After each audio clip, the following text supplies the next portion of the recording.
할렐루야. 간증은 사람의 가슴을 뜨겁게 합니다. 저 사람이 만난 하나님을 나도 만나고 싶어지고 또 나도 저런 은혜를 받으면 좋겠다, 이런 마음, 그런 사모함이 생깁니다.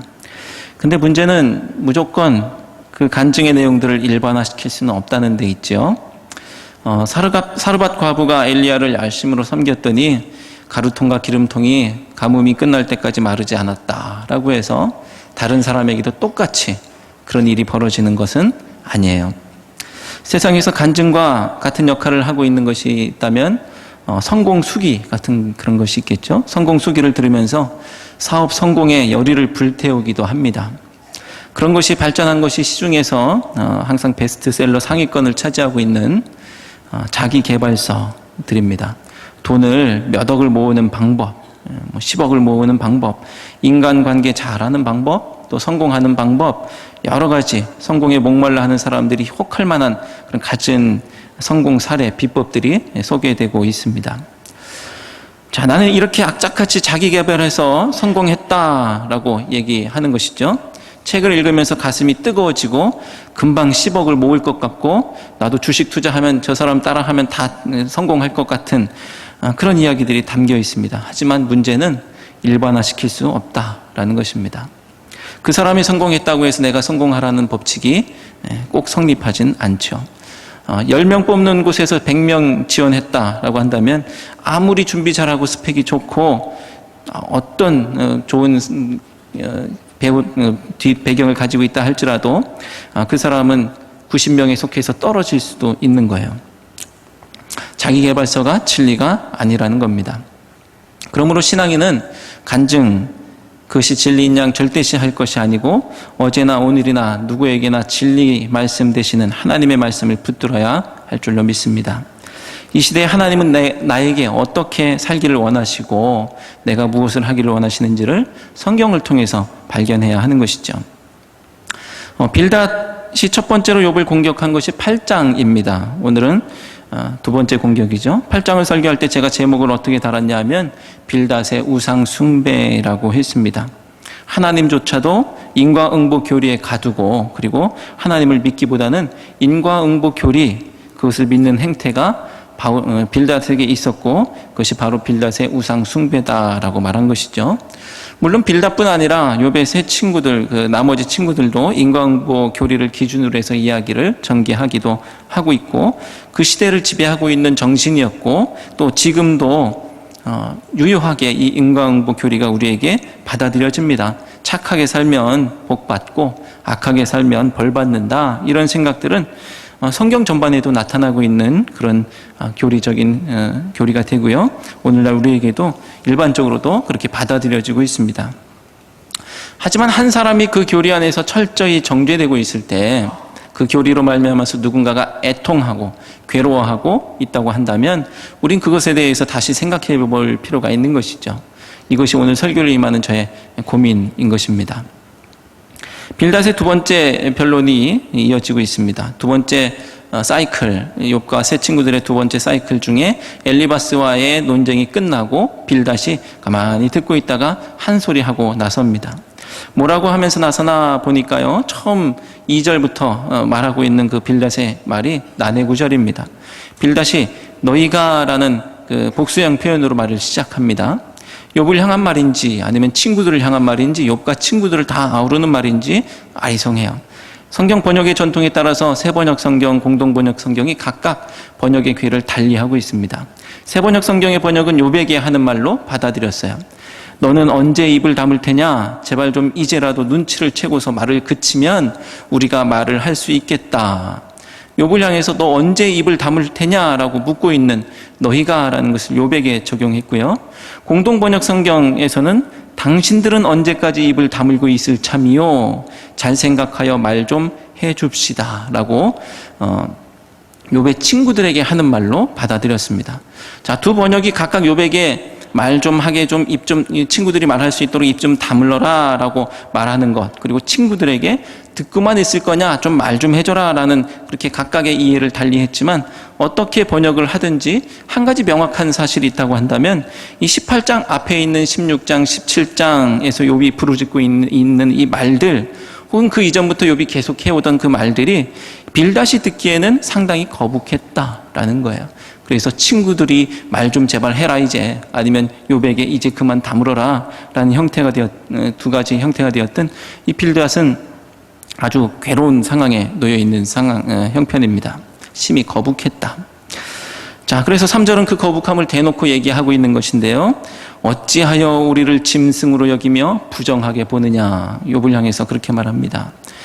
빌닷은 자신들을 짐승 취급하고 있는 욥이 못마땅합니다. 욥이 언제 그렇게 짐승 취급했나 보니까 12장 7절 말씀에 그렇게 짐승 취급을 했어요. 친구들이 대단한 말하는 그 지혜들, 대단한 양 그렇게 생각하며 의스댔던 그 지혜들이 동물들에게 물어봐도 그런 정도는 가르쳐준다라고 하면서 동물들한테 물어봐라 라고 비아냥거렸던 그 모습을 통해서 자기들의 어떤 취급이 동물 취급당하는, 짐승 취급당하는 그런 받아들일 수 없는 거부감이 있었던 것입니다. 이런 말들에 특히 빌닷이 받은 충격이 이만저만이 아니었던 것이죠. 그래서 어떤 사람은 이렇게 말합니다. 빌닷이 이런 삐친 모습을 가지고서 상처 입은 지혜라고 표현하기도 합니다. 어쨌든 그렇게 욥을 책망하는 말을 이어가고 있는 이 4절, 그 뒤에 이어지는 4절 말씀은 이렇습니다. 울분을 터뜨리며 자기 자신을 찢는 사람아, 너 때문에 땅이 버림을 받겠느냐, 바위가 그 자리에서 옮겨지겠느냐. 빌닷이 볼 때 욥은 울분을 터뜨리며 자기 자신을 찢는 사람입니다. 욥이 아무리 분노하고 한다고 하더라도 세상은 꿈쩍도 하지 않을 것이라고 말하고 있습니다. 이렇게 4절까지 욥에 대한 책망을 말했다고 한다면 5절부터 21절 끝까지 악인의 운명에 대해서 빌닷이 계속 다루고 있는 부분입니다. 악인은 이렇게 될 것이다 라고 말하는 것이죠. 빌닷은 5절 이하의 말씀을 통해서 악인의 비참한 종말에 대해서 말하면서 콕 집어서 욥을 언급하고 있지는 않지만 욥에 당했던 여러 일들이 이 속에 다 녹아있는 그 표현들을 보면서 욥의 모양들을 가지고서 악인은 이렇게 될 거야 라고 욥을 샘플로 보여주고 있는 그런 모습으로 그렇게 묘사하고 있습니다. 자, 이것이 가능했었던 것은 욥을 악인이라고 인정하는 것이고, 그리고 악인은 멸망할 수밖에 없다는 어떤 교리적인 배경을 그가 가지고 있었기 때문에 그렇습니다. 자, 5절과 6절에서는 번영과 기쁨을 상징하는 빛, 그리고 불, 이것이 악인에게는 어두워지고 꺼질 것이다, 그렇게 얘기하고 있고, 7절부터 11절까지의 말씀을 통해서 스스로 올무, 덫, 함정 이런 것들에 들어가고 묶이고 그렇게 잡힐 것이고, 그 악인들은 사면에 두려움이 덮쳐서 도망칠 틈도 없을 것이다 라고 말하고 있습니다. 그리고 12절부터 14절에서는 악인의 이 몸이 상하는 그런 것을 볼 수가 있고, 15절부터 16절에서는 악인의 장막과 뿌리와 가지가 상하는 것, 그리고 17절부터 21절까지에서는 이름도 흔적도 없이 사라질 운명에 대해서 말하고 있습니다. 그래서 어떤 사람은 욥의 이런 파멸과 저주의 모습을 가리켜서 우주로부터의 영구 축출이라고 표현하기도 합니다. 자, 8장에 이은 18장에서의 빌닷의 두 번째 발언의 내용은 더욱 강경해졌다라는 사실을 우리가 알 수가 있습니다. 빌닷의 말을 듣고 보면 정말 욥은 아무런 가망도 없어요. 암울할 뿐입니다. 욥이 왜 이렇게 암울해졌는가? 빌닷이 어떻게 진단하고 있는지 보면 모두 욥에게 그 이유가 있다라고 말하는 것이죠. 모두 욥 스스로 판 무덤이라고 말하는 것입니다. 욥이 멸망의 길을 알아서 걸어 들어갔다라는 거예요.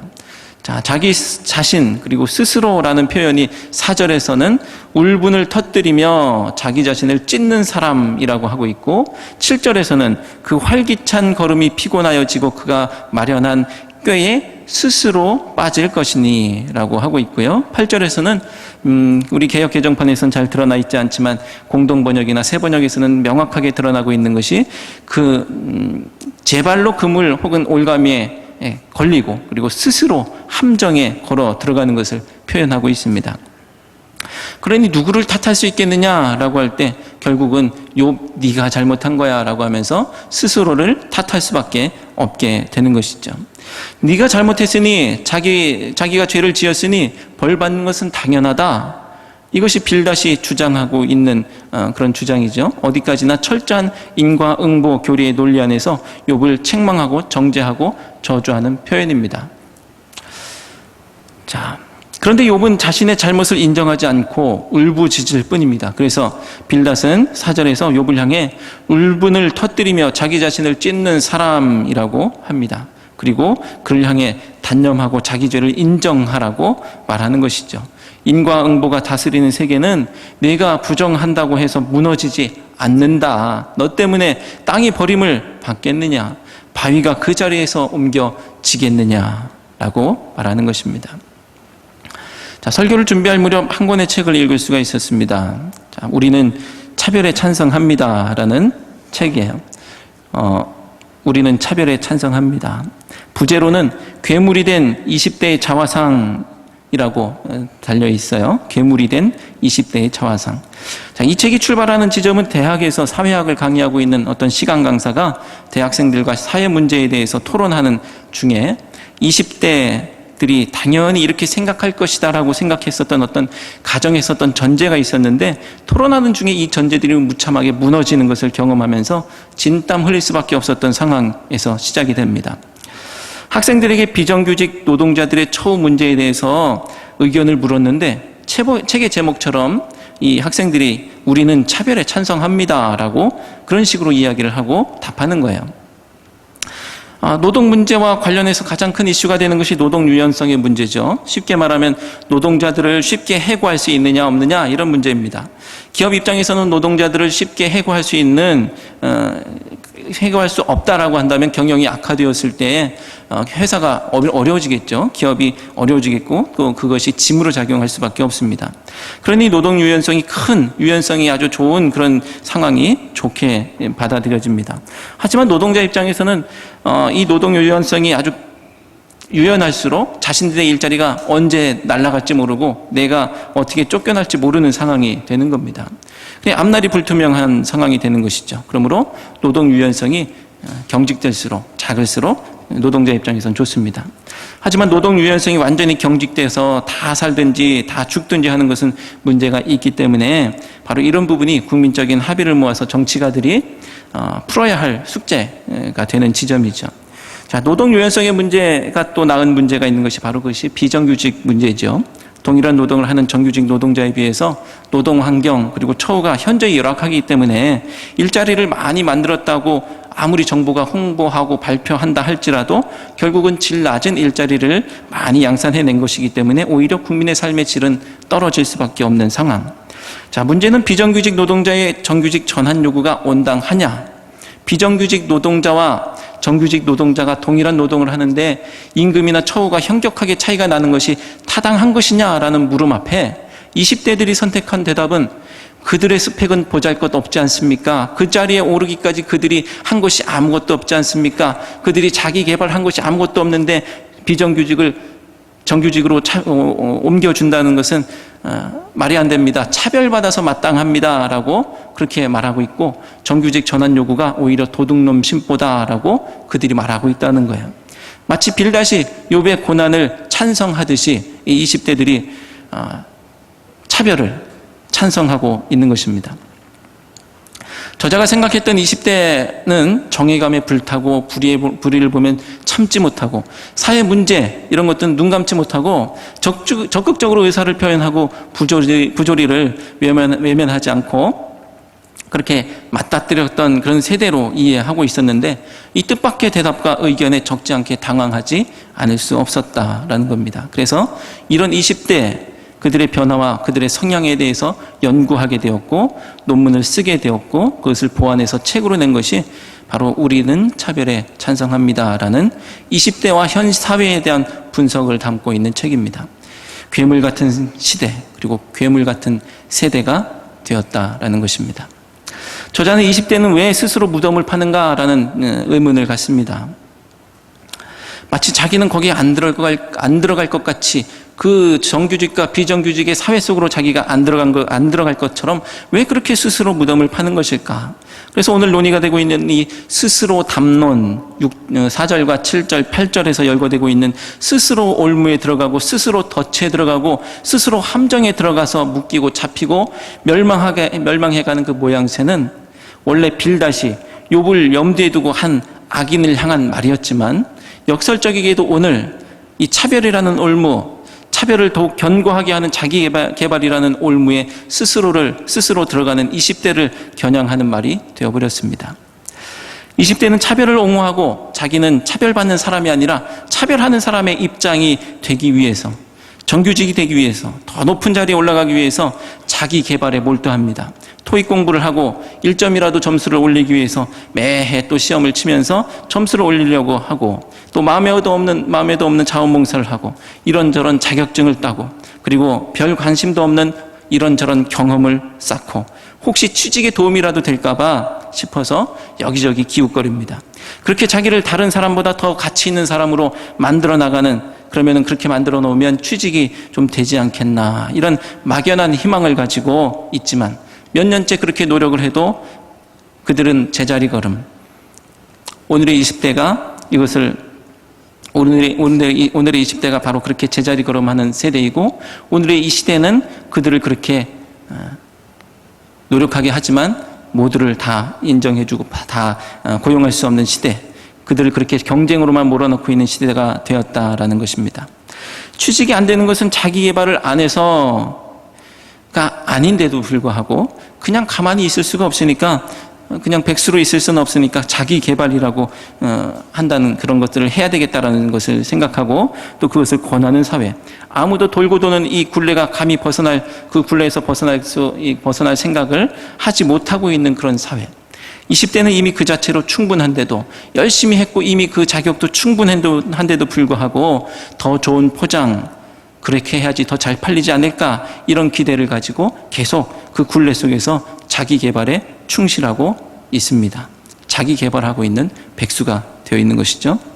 20대 청춘들에게 자기 개발을 강요하는 이 사회, 그 모습과 욥에게 인과응보를 강요하는 당시의 사회상이 얼마나 닮아 있었는지, 그래서 오늘 설교 제목을 저는 우리는 욥의 고난에 찬성합니다 라고 지을까 심각하게 고민하다가 그렇게 하진 않았고요. 또 부제로 괴물이 된 친구들의 자화상이라고 하려다가 그렇게 하진 않았습니다.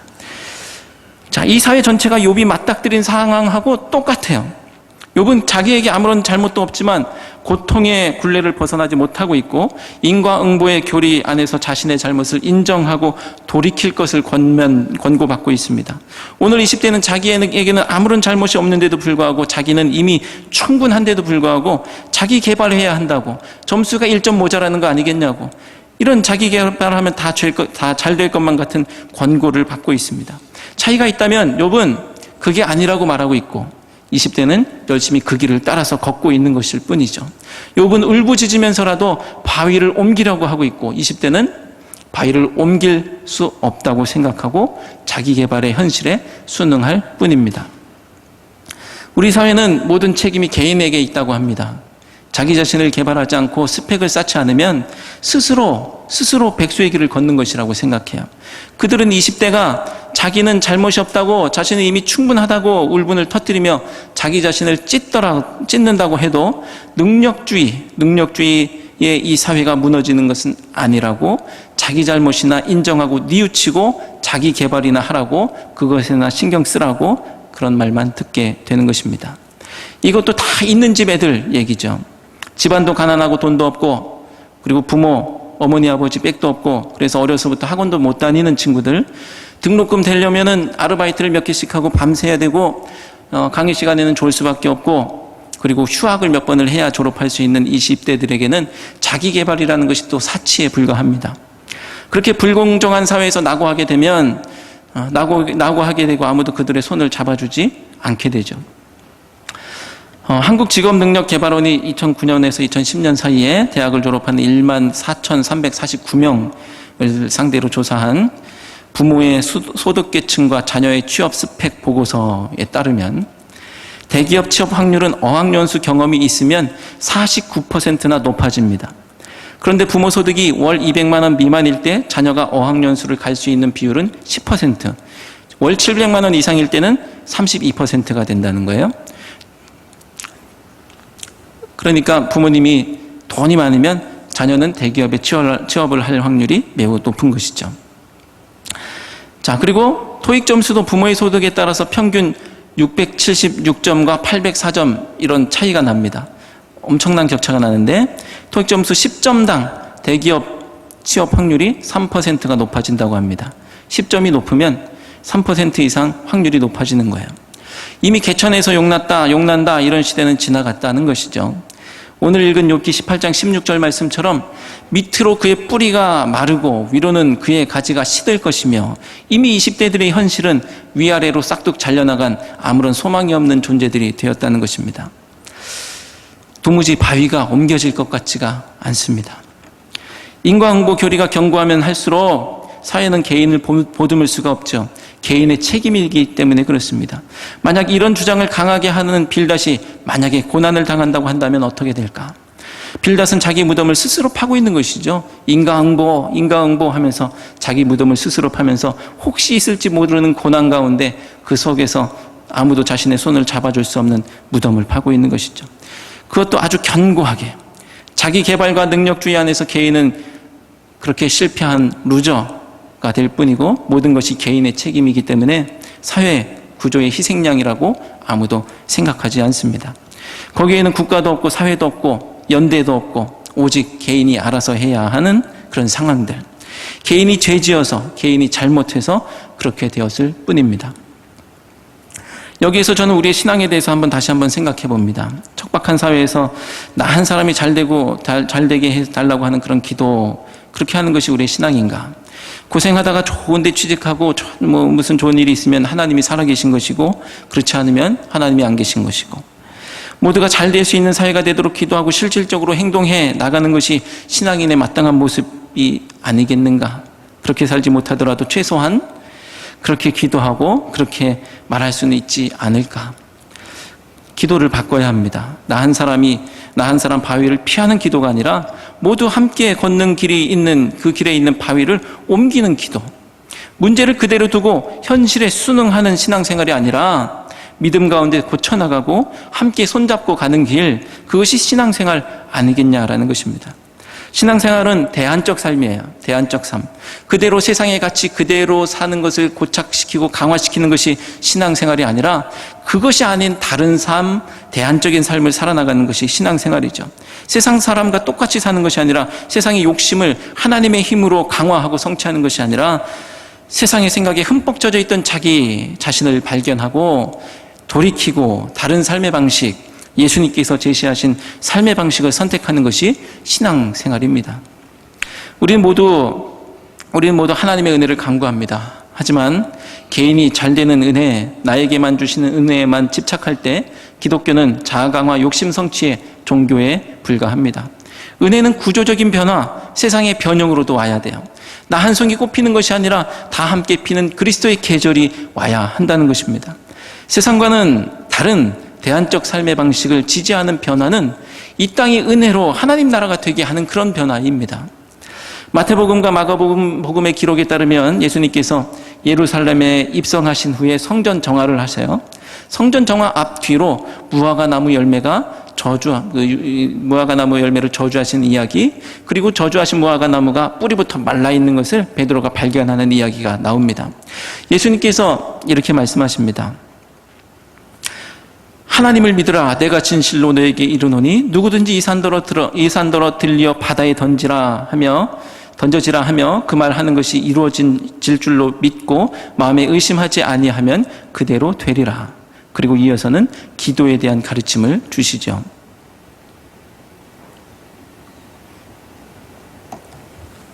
예수님께서 말씀하신 이 산더러 들려 바다에 던져지라 라고 하는 그 이 산은 예루살렘 성전이 있는 시온산이에요. 대부분의 유대인들이 이 예루살렘 성전에서 기도하면 응답이 더 잘 될 것이라고 생각하고 그렇게 생각했어요. 하지만 예수님께서 말씀하시는 것은 기도의 효과는 성전 제도, 제사, 제도 있는 거기에 있는 것이 아니라 오직 믿음에 있다라고 교훈하시는 것이죠. 산을 옮길 만한 믿음은 지금까지 그들이 의지하고 목숨처럼 여겼던 제사규례, 예습관, 그 시대 당시에 그것만이 절대적이라고 그들이 생각하고 있었던 시대적인 정신, 그 시대적인 이념이 과감하게 청산되고 새로운 삶의 원리인 그 복음이 우리 삶을 지배할 때, 그럴 때 그렇게 복음을 따라서 살기로 작정할 때, 그럴 때 오히려 더 기도가 하나님께서 받으시는 그런 기도가 된다는 것이죠. 유대인에게는 생명과도 같았던 그런 성전과 제사, 이것을 무너뜨리고 그 산을 통째로 바다에다가 던지라는 것이죠.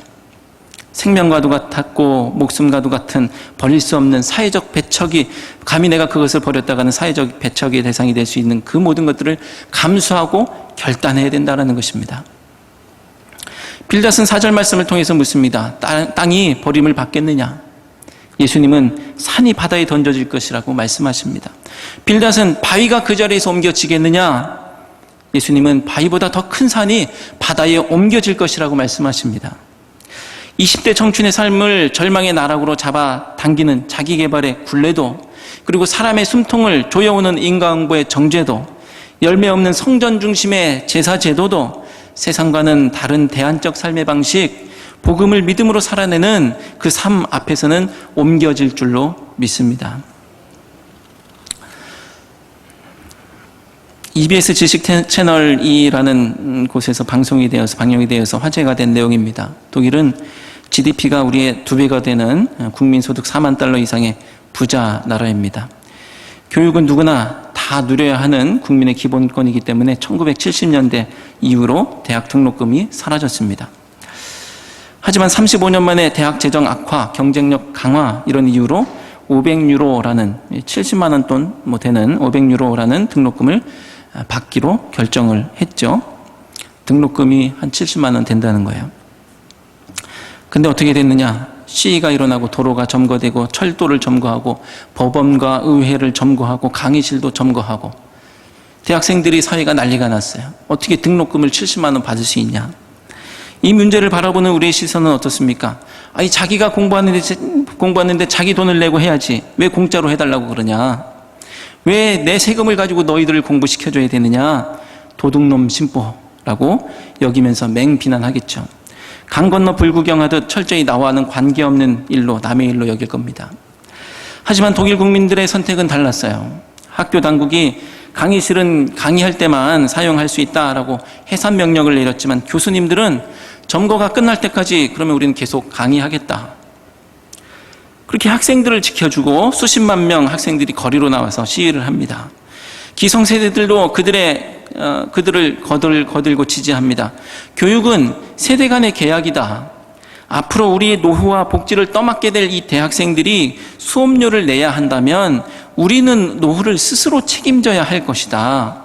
다음 세대를 책임져야 할 젊은 층이 마음껏 공부할 수 있어야 사회가 유지되고 발전할 수 있다.